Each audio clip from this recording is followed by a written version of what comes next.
Gasly is in front for the AlphaTauri team that won here. But it's Gasly who has a really good run now on. He was kicked off this big stage and branded a failure. Yet 1 year later, he stood on Formula One's top step in absolute triumph. How does someone go from being a Red Bull reject to a Monza hero practically overnight? This is the shocking redemption story of Pierre Gasly. It's a tale of heartbreak, resilience, and an against-all-odds comeback that left the racing world stunned. Gasly's journey proves that sometimes the best revenge is to come back stronger, and that's exactly what he did. But his road to redemption was anything but easy. A star in the making. Pierre Gasly's racing dream began early, so early that he left home at just 13 years old to pursue a career in. By his late teens, he was turning heads as a rising star. He clinched the GP2 title in 2016. He's crying, but Gasly, what a race! Yeah. Today was the real champion. Marking himself as the next big talent in the Red Bull Junior Academy. Fast forward to 2019. A dream opportunity lands in Gasly's lap. Formula One's Red Bull Racing came calling after Daniel Ricciardo's sudden departure, and Gasly was snapped up to fill the coveted seat. At 23, the Frenchman finally had his shot in a top team. Expectations were sky high. Red Bull touted his undoubted talent and exciting potential. Gasly himself was eager to prove he belonged alongside F1's elite. The Red Bull nightmare begins. The start of 2019 was a rough wake-up call for Gasly. In pre-season testing, he suffered 2 big crashes. No brakes, no front left, race over. Rattling the team's confidence before the races even began. When the season kicked off, things went from bad to worse. Gasly struggled to tame the Red Bull car that was built for championship pace. Race after race, Max Verstappen, his superstar teammate, was fighting at the front while Gasly languished behind. The numbers told a harsh story.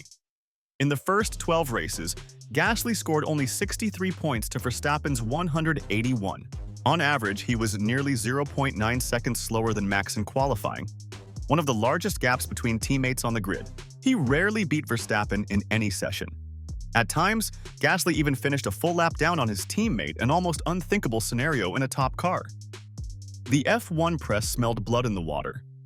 Every weekend, the questions grew sharper, the headlines more brutal. Gasly's confidence was shattering under the intense spotlight. Inside Red Bull, patience was wearing thin. They needed 2 cars scoring big points, and Gasly wasn't delivering. The demotion, and a dark weekend. Mid-season, just as F1 headed into the summer break, the hammer fell. In August 2019, Gasly received a call at 8:42 a.m. that changed everything. On the line was Helmut Marko, Red Bull's notorious motorsport advisor, bluntly informing him that his time at the senior team was over. After just 12 races, Red Bull demoted Gasly back to their junior squad, Toro Rosso. For Gasly, it felt like a punch to the gut. The decision came as a complete shock, especially since only days earlier, team boss Christian Horner had publicly said they intended to keep Gasly in the seat for the rest of the year. Gasly later admitted he was stunned and disappointed, saying it wasn't what he had been promised. In that moment, all those dreams since age 13 seemed to crumple. But fate wasn't done testing Pierre Gasly. As he arrived at Spa-Francorchamps for the very next race, rejoining the Toro Rosso garage, tragedy struck.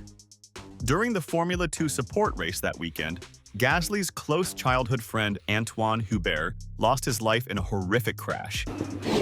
Car has lost it on the way in. Oh no. Pierre had grown up with Antoine. They were like brothers. In fact, when Gasly's demotion news broke, Hubert was one of the first to call and offer words of support. Now, just days later, Gasly found himself mourning that friend at the same time he was grappling with his own career implosion. It was the darkest weekend imaginable. Gasly later confessed he was at rock bottom, dealing with the mix of professional failure and personal loss. At 23 years old, he felt the world collapsing around him. Many wondered if he'd ever recover from this twin blow. Rising from the ashes at Toro Rosso, back with the smaller Toro Rosso team, far from the spotlight of Red Bull Racing, Pierre Gasly faced a choice: succumb to self-doubt or fight back. He chose the latter. With remarkable mental resilience, Gasly decided to treat the demotion not as an end, but as a second chance to prove himself. He poured his energy into working with his engineers, rebuilding his confidence step by step. The pressure was lower and the car was more forgiving.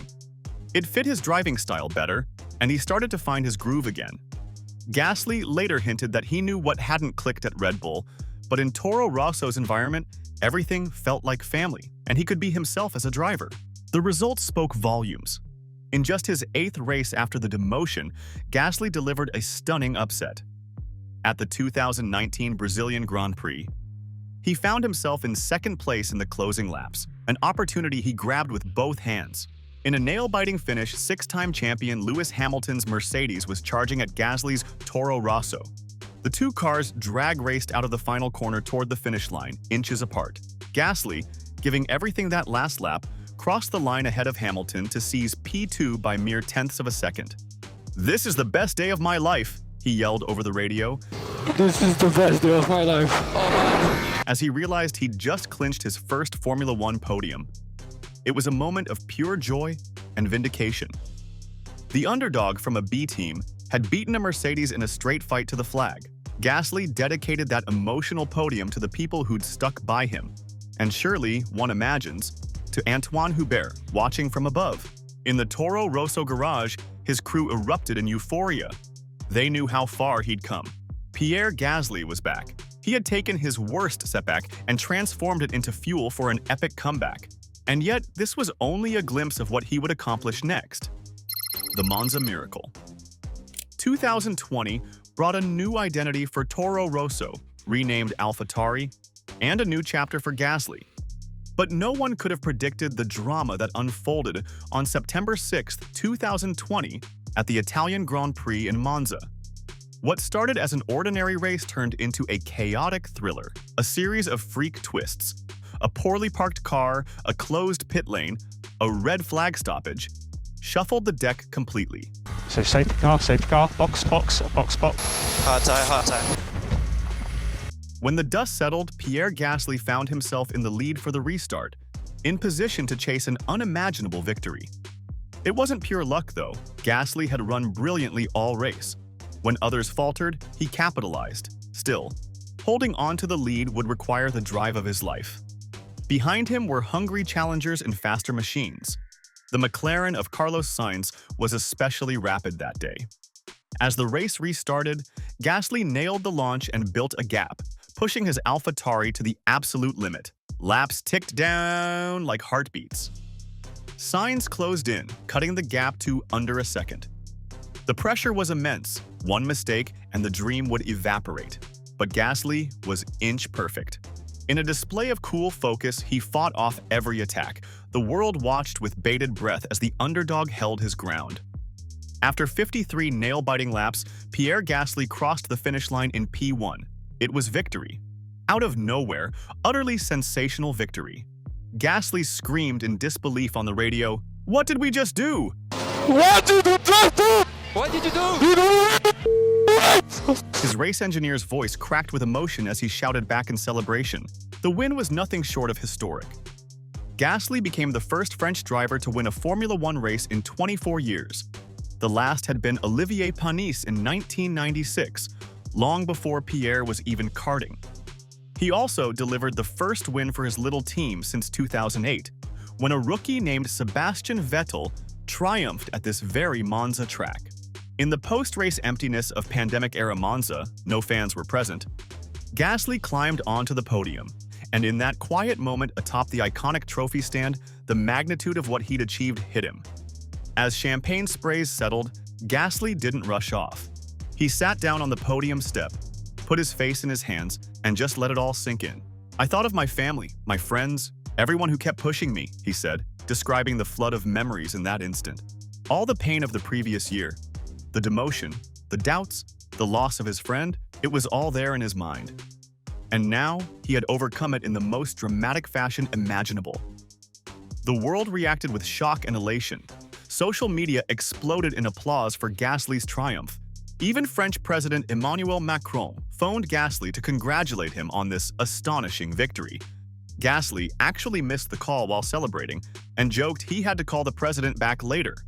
It was the ultimate full-circle moment. Pierre Gasly, cast aside and underestimated, was now a Grand Prix winner. The Italian press dubbed it the miracle of Monza, and fans everywhere love an underdog, especially one who proved the doubters wrong. Gasly's redemption was complete, or so it seemed. Still in the shadows of Red Bull. Despite Pierre Gasly's meteoric redemption and newfound status as a race winner, a second chance at Red Bull Racing never came. In the immediate aftermath of Monza 2020, questions swirled. Would Red Bull promote Gasly back to the A-team to partner Verstappen again? Gasly had clearly proven his mettle. Yet, to the surprise of many, Red Bull's management held firm. They kept Alex Albon in the seat through 2020, and when Albon struggled, they looked outside the program, signing veteran Sergio Perez for 2021, instead of reinstating Gasly. It became clear that Gasly, despite his heroics, was not in Red Bull's plans. Gasly publicly admitted it was disheartening. After one qualifying session where he put his AlphaTauri fourth on the grid, ahead of the second Red Bull, he quipped to media, "I wonder why I wasn't considered for that seat." He delivered that line with polite diplomacy, but the frustration was evident. By late 2021, Gasly had racked up consistent performances, including another podium in Baku, and routinely outperformed the senior Red Bull car on Saturdays. Still, Red Bull's door remained closed. Team boss Christian Horner commented that swapping drivers back again wouldn't make sense for them. And Helmut Marko often gave Gasly praise for his work at AlphaTauri while simultaneously ruling out a promotion. This unusual situation sparked a lot of speculation and even controversy among fans. Some wondered, did Red Bull simply not want to admit they'd made a mistake dropping him? Others pointed to the unique pressures of Red Bull's top team, a car designed around Verstappen's style, an environment that might just not suit Gasly's approach. Gasly himself dropped a tantalizing hint, saying, "I know exactly why it didn't work at Red Bull, but I can't say." That comment suggested there were secrets behind the scenes, setup preferences, internal politics, who knows, that he was keeping private. It added an air of mystery, the untold story of why such a capable driver faltered in that specific team. Through all this, Pierre Gasly kept his head down and continued to excel as AlphaTauri's team leader. He became known for extracting the maximum from that car and for his gritty, never-say-die attitude, the very qualities that fueled his redemption. Yet, as seasons passed, one thing became clear. If Gasly wanted to truly escape the shadow of his Red Bull rejection, he might need to forge a new path elsewhere. And so, Gasly made a daring decision to write the next chapter of his story. A new beginning with Alpine. In late 2022, Pierre Gasly did something many thought unlikely a year prior. He cut ties with Red Bull's empire altogether and signed a deal to join the Alpine F1 team, formerly Renault, for 2023. This move marked the end of an era. Gasly had been part of Red Bull's program since his teenage days, but now he was venturing out as a fully independent driver. At Alpine, Gasly found not only a works team eager to climb the ranks, but also a familiar face waiting in the garage, Esteban Ocon. The catch?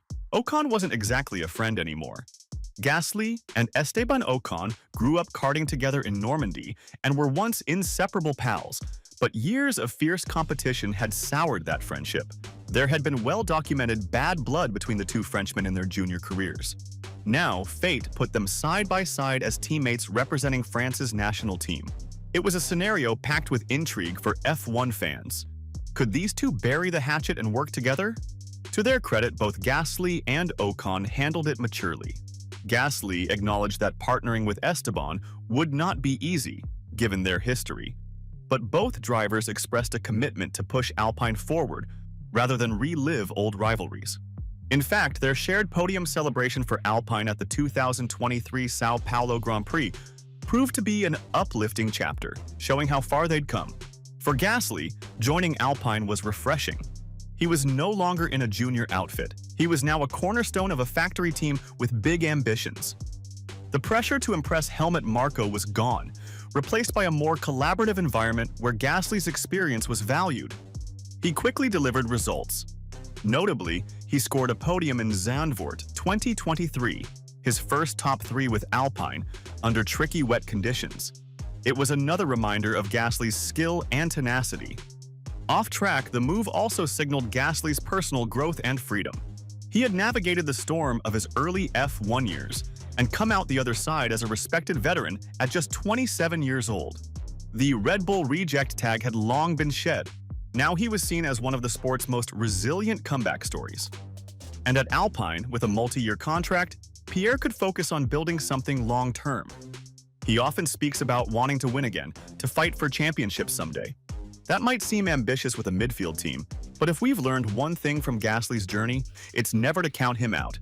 His redemption arc isn't a one-time fairy tale. It's an ongoing story, one he's still determined to write every day he gets in the car. In a sport that measures greatness in tenths, Pierre Gasly rewrote the script in heartbeats.